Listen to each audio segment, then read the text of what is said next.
નમસ્કાર વિદ્યાર્થી મિત્રો, Tapovan group of school Tapovan commerce YouTube channel પર આપનું સ્વાગત છે। ધોરણ 12 કોમર્સ એસપી અને સીસી વિષયમાં ભાગ 2 ચેપ્ટર નંબર 2 શેરની ફેરબદલી અને શેરનું કાયદાકીય હસ્તાંતરણ। આ ચેપ્ટરમાં આપણે આજના વિડીયોમાં અભ્યાસ કરવાનો છે શેરની ફેરબદલી અને ફરજિયાત શેર ફેરબદલી વચ્ચેનો તફાવત। સ્વૈચ્છિક શેરની ફેરબદલી અને કાયદાકીય રીતે ફરજિયાત શેરની ફેરબદલી વચ્ચેના તફાવતના 10 મુદ્દાનો અભ્યાસ કરવાનો છે। જ્યારે આપણે તફાવત લખવાનો કહે તો તફાવત હંમેશા મુદ્દા સાથે વચ્ચે તમારે ભાગ પાડીને જ લખવાનો રહેશે। તો શરૂઆત કરીએ તફાવતની। તો સૌથી પહેલા કીધું છે મુદ્દા નંબર 1 અર્થ। અર્થનો મીનિંગ થાય છે વ્યાખ્યા। તો સૌથી પહેલા સમજીએ શેરની ફેરબદલી। સ્વૈચ્છિક શેરની ફેરબદલીમાં શેરધારક પોતાના શેરની માલિકી હક કંપની ધારાની અને નિયમન પત્રની જોગવાઈ અનુસાર સ્વૈચ્છિક રીતે, કેવી રીતે? તો સ્વૈચ્છિક રીતે બીજાની તરફેણમાં આપે તો તેને શેરની ફેરબદલી કહે છે। સ્વૈચ્છિક શેરની ફેરબદલીમાં કીધું છે કે શેર હોલ્ડર પોતાનો માલિકી હક છે એ કંપની ધારાની જોગવાઈ અને નિયમન પત્રની જોગવાઈ અનુસાર પોતાનો માલિકી હક સ્વૈચ્છિક એટલે કે પોતાની મરજીથી, ફરજિયાત નથી, સ્વૈચ્છિક રીતે માલિકી હક અન્ય વ્યક્તિની તરફેણમાં જતો કરે અથવા તો આપે તો તેને કહેવાય છે સ્વૈચ્છિક શેરની ફેરબદલી। ત્યાર પછી અપોઝિટ કીધું છે ફરજિયાત શેર ફેરબદલી। ફરજિયાત એટલે કે કાયદાકીય રીતે હસ્તાંતરણ। સમજીએ તો સંજોગો કીધા છે। શેરધારકનું અવસાન થાય। અવસાન એટલે કે મૃત્યુ થાય। નાદાર જાહેર થવાથી એટલે કે અદાલત નાદાર જાહેર કરે। અસ્થિર મગજનો જાહેર થવાથી, અસ્થિર મગજનો જાહેર થવાને કારણે કાયદાકીય પ્રક્રિયા હેઠળ, કઈ પ્રક્રિયા હેઠળ? તો કાયદાકીય પ્રક્રિયા હેઠળ આપોઆપ થતી ફેરબદલીને કહેવાય ફરજિયાત ફેરબદલી અથવા તો કાયદાકીય હસ્તાંતરણ। હસ્તાંતરણનો મીનિંગ થાય છે ફેરબદલી કરવી, આપલે કરવી। આમ 4 સંજોગોમાં શેરધારકનું અવસાન થાય, નાદાર જાહેર થવાથી, અસ્થિર મગજનો જાહેર થવાને કારણે કાયદાકીય પ્રક્રિયા હેઠળ, સ્વૈચ્છિક નથી, કાયદાકીય રીતે છે, કાયદાકીય પ્રક્રિયા હેઠળ આપોઆપ માલિકી હકની શું થાય છે? ફેરબદલી થાય છે। તેને કહેવાય છે સ્વૈચ્છિક ફેરબદલી। શેરની ફેરબદલી છે એ સ્વૈચ્છિક છે, જ્યારે ફરજિયાત ફેરબદલી કેવી છે? ફરજિયાત છે। આ મરજિયાત છે, આ કેવી છે? ફરજિયાત છે। આ હતો અર્થ। હવે સમજીએ મુદ્દા નંબર 2 સંજોગો। ટોપિક નંબર 2 શેરની ફેરબદલીમાં અને ફરજિયાત શેર ફેરબદલીના સંજોગો કીધા છે। કયા સંજોગોમાં ફેરબદલી કરવામાં આવે છે તે આપણને કીધું છે। તો સમજીએ સ્વૈચ્છિક શેરની ફેરબદલીમાં। તો સ્વૈચ્છિક શેરની ફેરબદલી હોવાને કારણે શેરધારક ઈચ્છે ત્યારે ગમે તે સમયે, શેરધારક ઈચ્છે ત્યારે ગમે તે સમયે કંપની ધારાની જોગવાઈ અનુસાર ફેરબદલી કરી શકે છે। કારણ કે ફેરબદલી સ્વૈચ્છિક છે માટે શેરધારક એટલે કે ખરીદનાર અને વેચનાર બંને પક્ષકાર પોતે ઈચ્છે ત્યારે ગમે ત્યારે શેરની ફેરબદલી કરી શકે છે।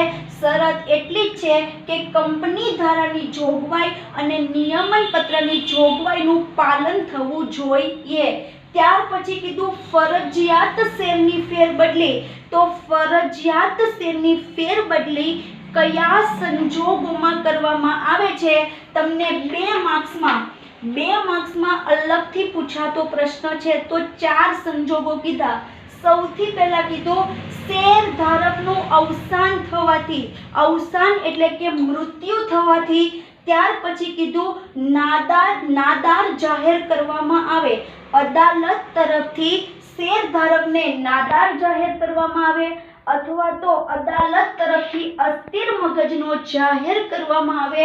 અને ચોથું કીધું છે એકલ વ્યક્તિ કંપનીમાં, એકલ વ્યક્તિ એટલે કે એક વ્યક્તિ કંપની કે જ્યાં સંચાલક પણ એક જ હોય છે, શેર હોલ્ડર પણ એક જ હોય છે, માલિક પણ એક જ હોય છે, એવી એકલ વ્યક્તિ કંપનીમાં જે તે વ્યક્તિનું અવસાન થાય, જે તે વ્યક્તિનું શું થાય? અવસાન થાય. તો આવા 4 સંજોગોમાં શેરની ફેરબદલી કાયદાકીય રીતે આપોઆપ થાય છે, એટલે કે ફરજિયાત હસ્તાંતરણ થાય છે. ફરજિયાત હસ્તાંતરણના સંજોગો પૂછે તો 4 કીધા છે. શેરધારકનું અવસાન, અદાલત તરફથી નાદાર જાહેર કરવામાં આવે, અદાલત તરફથી અસ્થિર મગજનો જાહેર કરવામાં આવે અને એકલ વ્યક્તિ કંપનીમાં જે તે વ્યક્તિનું શું થાય? અવસાન થાય. આમ ફરજિયાત શેર ફેરબદલી અને સ્વૈચ્છિક શેર ફેરબદલીના સંજોગો છે. હવે સમજીએ મુદ્દા નંબર 3. ત્રીજો તફાવતનો મુદ્દો છે સંમતિ. શેરની ફેરબદલીમાં કીધું છે બંને પક્ષકારો એટલે કે ખરીદનાર અને વેચનારની સંમતિ જરૂરી છે. સ્વૈચ્છિક રીતે બંને પક્ષકારો શેરની ફેરબદલી કરી શકે છે. માટે શેરની ફેરબદલીમાં કીધું છે કે બંને પક્ષકાર એટલે કે ખરીદનાર અને વેચનારની સંમતિ જરૂરી છે. જ્યારે ફરજિયાત શેરની ફેરબદલીમાં શું કીધું છે? તો સંમતિની જરૂર નથી, કારણ કે કાયદાકીય દ્રષ્ટિએ આપોઆપ માલિકી હકની ફેરબદલી થાય છે. માટે બંને પક્ષકારોની સંમતિ જરૂર નથી. યાદ રાખવાનું છે કે શેરની ફેરબદલીમાં બંને પક્ષકારોની સંમતિ જરૂરી છે, જ્યારે ફરજિયાત શેર ફેરબદલીમાં બંને પક્ષકારોની સંમતિ જરૂરી નથી. ત્યાર પછી ચોથો પોઈન્ટ કીધો છે અવેજ. અવેજનો મિનિંગ થશે કિંમત. અવેજ એટલે શું થાય? કિંમત. સમજીએ શેરની ફેરબદલીમાં. શેરની ફેરબદલી બે વ્યક્તિ વચ્ચેના કરારના કારણે ઉદ્ભવે છે. શેરની ફેરબદલી બે વ્યક્તિ વચ્ચેના કરારને કારણે ઉદ્ભવે છે.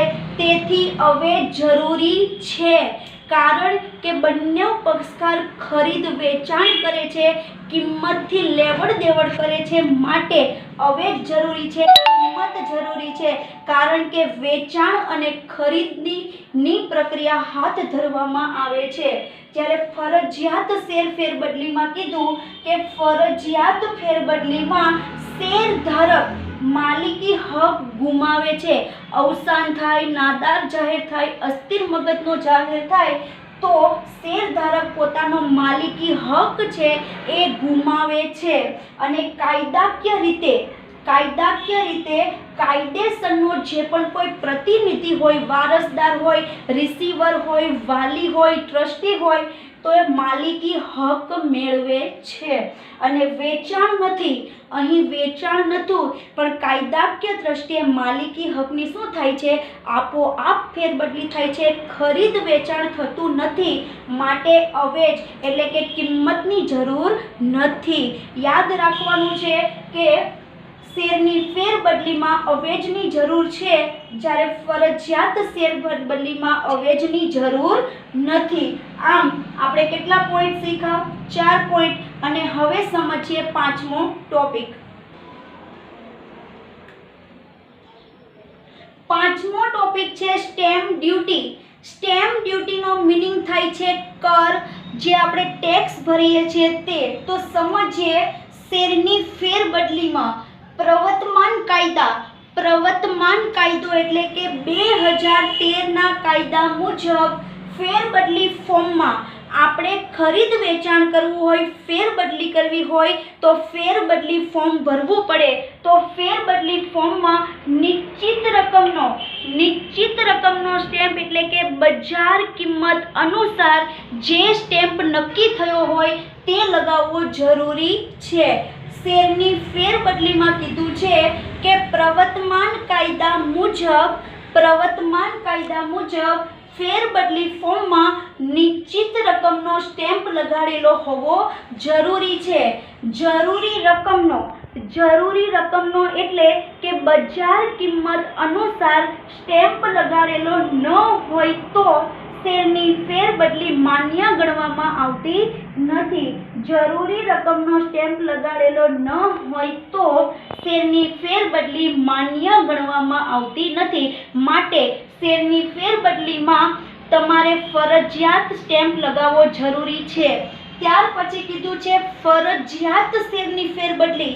બીજું કીધું છે ફરજિયાત શેરની ફેરબદલીમાં કાયદાકીય હસ્તાંતરણમાં, કારણ કે માલિકી હકની આપોઆપ ફેરબદલી થાય છે કાયદા હેઠળ, માટે કાયદાકીય હસ્તાંતરણમાં અવેજ હોતો નથી, કિંમત હોતી નથી, વેચાણ હોતું નથી, માટે સ્ટેમ્પ ડ્યુટીની જરૂર નથી. ત્યારે યાદ રાખવાનું છે કે શેરની ફેરબદલીમાં સ્ટેમ્પ ડ્યુટી લગાડેલી હોવી જરૂરી છે, સ્ટેમ્પ લગાડેલો જરૂરી હોય છે, જ્યારે ફરજિયાત શેરની ફેરબદલીમાં સ્ટેમ્પ ડ્યુટી જરૂરી નથી. હવે સમજીએ છઠ્ઠો પોઈન્ટ. છઠ્ઠો પોઈન્ટ છે સભ્યપદ ક્યારે પ્રાપ્ત થાય? તો સૌથી પહેલા કંપનીમાંથી શેર ખરીદવા હોય તો અરજી કરવી પડે. અરજી કર્યા પછી સંચાલક મંડળ તમારા શેર મંજૂર કરે અને મંજૂર કર્યા પછી તે સભ્ય બને છે અને સભ્ય બનશે એટલે કંપનીના સભ્યપત્રકમાં તેનું નામ નોંધાય છે, પછી તે સભ્યપદ પ્રાપ્ત કરે છે. તો સમજીએ શેરની ફેરબદલીમાં શું કીધું? તો શેરની ફેરબદલીમાં સંચાલક મંડળ ફેરબદલી શું કરશે? મંજૂર કરશે અને મંજૂર કર્યા પછી તેની નોંધ સભ્યપત્રકમાં થાય અને ત્યારબાદ તે સભ્યપદ મેળવે છે.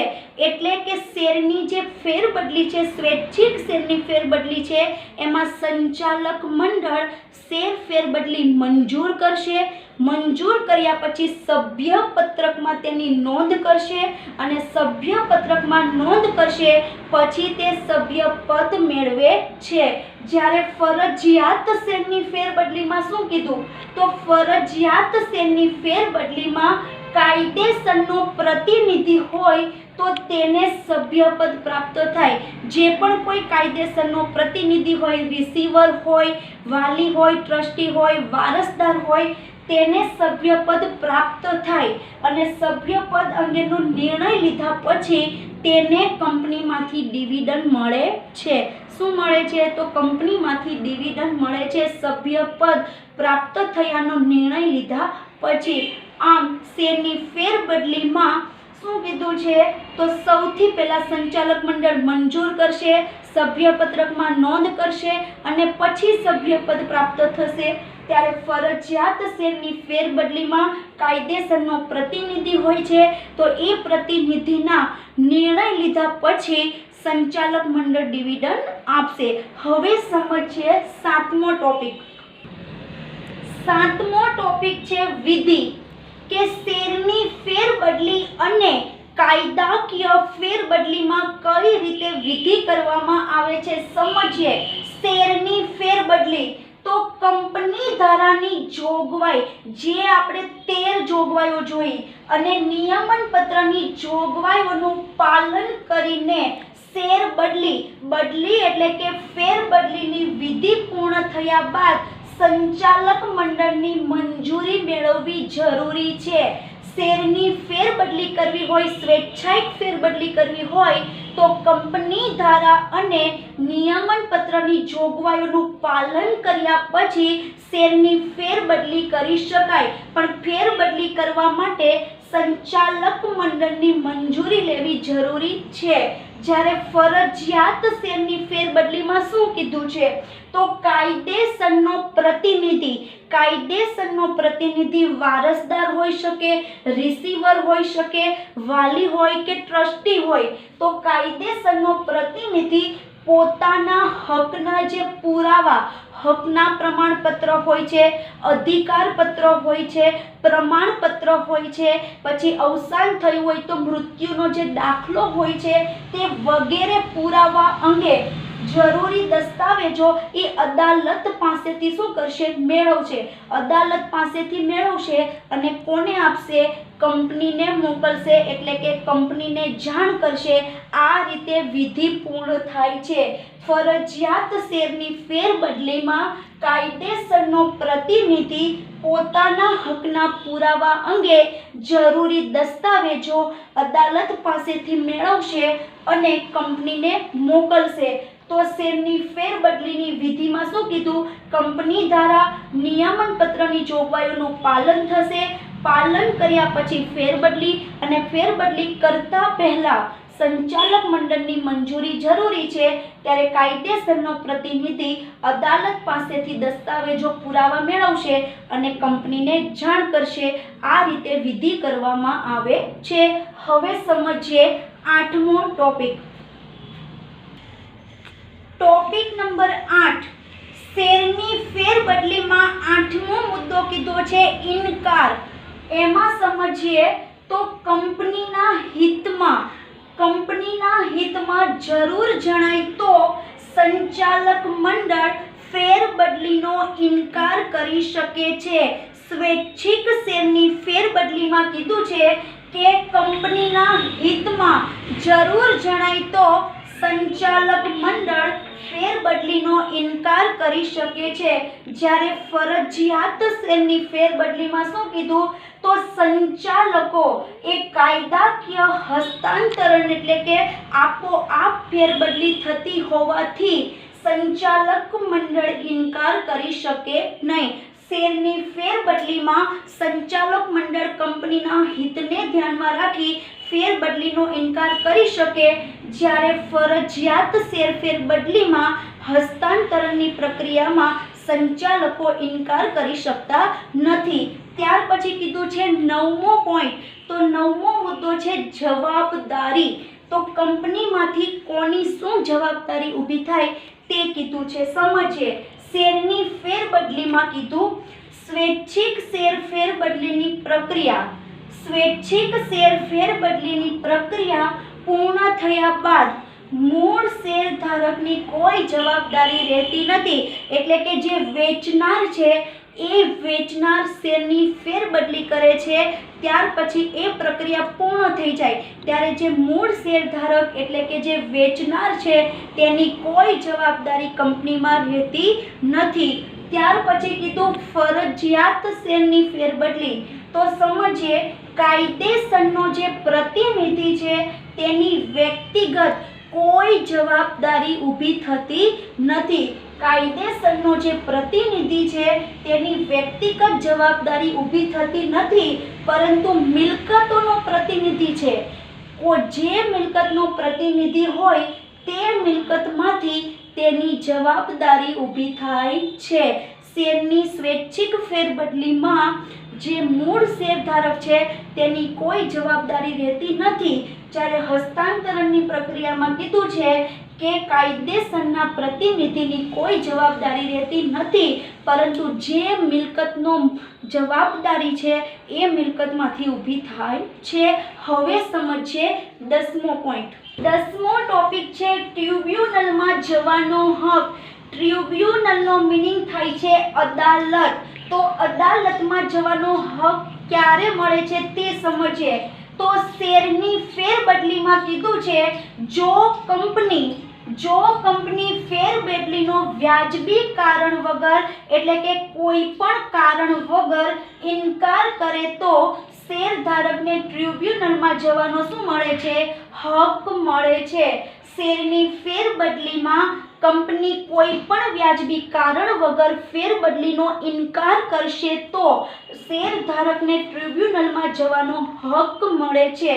જ્યારે ફરજિયાત શેરની ફેરબદલીમાં કીધું છે ટ્રિબ્યુનલમાં જવાનો કોઈ પ્રશ્ન ઊભો થતો નથી, કારણ કે ફેરબદલી કેવી રીતે થાય છે તો આપોઆપ થાય છે. માટે કારણ કે કંપની આવી ફેરબદલીનો ઇનકાર કરી શકતી નથી, ઇનકાર જ નહીં કરે તો પછી ટ્રિબ્યુનલમાં જવાનો કોઈ પ્રશ્ન ઊભો થતો નથી. આમ શેરની ફેરબદલીમાં ટ્રિબ્યુનલમાં જવાનો હક શેરધારકને મળે છે, જ્યારે ફરજિયાત શેર ફેરબદલીમાં ટ્રિબ્યુનલમાં જવાનો કોઈ પ્રશ્ન ઊભો થતો નથી. આમ શેરની ફેરબદલી, સ્વૈચ્છિક શેરની ફેરબદલી અને ફરજિયાત શેરની ફેરબદલીના 10 મુદ્દાઓ જોયા.